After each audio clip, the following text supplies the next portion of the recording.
O ayan guys, magluluto tayo at ito ang ating iluluto. Ito ang ating pampano, ito ang ating luya, ito yung sauce na ginawa ko, cornstarch, sugar, at tubig at toyo. At ito ang ating onion leeks. O ayan, silang tatlo magkakasama, apat pala, ayan. And then ito naman ang ating tortang talong. O ito ang kanyang itlog. Andyan sa ilalim ang inihaw na talong, kamatis, sibuyas, asin, paminta at siling berde. At dito naman, ito ang ating beans. Ito ang ating ingredients, garlic at dried shrimp na ibinabad ko sa tubig and then aking hiniwa ng maliliit. At syempre, oyster sauce. O ayan guys, tatlong klase na maluluto ko dyan. Mag-uumpisa na tayo. O ayan guys, mainit na ang ating mantika. Iprito na natin ang ating pampano. O ayan guys, magsasaing na tayo. O ayan, mabilis lang maluto yan. O ayan guys, nabaliktad ko na ang aking pampano. Ngayon naman, lulutuin na natin ang sauce. Lagay natin ang luya.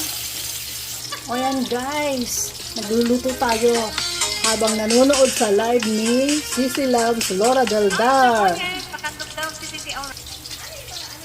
Lagay natin ang ibang onion leeks. Lagay natin ang sauce. O ayan guys, luto na ang ating isda. Atin ang hanguin.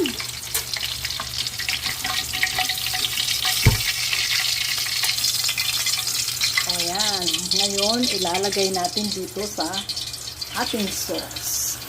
Ayan. Gawin na natin ang natira pang onion leeks. Ang sunod natin iluluto ay ang beans. Lagay natin ang ating bawang. Ilagay natin ang hibe, dried shrimp. Ayan guys, ang bango-bango. Lagyan na natin ang beans.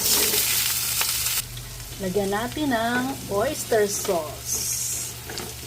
O yan guys, batihin na natin ang itlog. Magkaiba ang kulay ng pula, pero pagkapareho ang kulay ng balat. Ito na ang aking tortang talong. O ayan guys, ito luto na.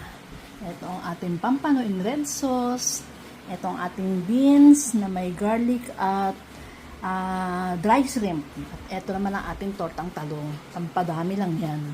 O ayan guys, kakain na kami. Thank you for watching. Bye! See you next time!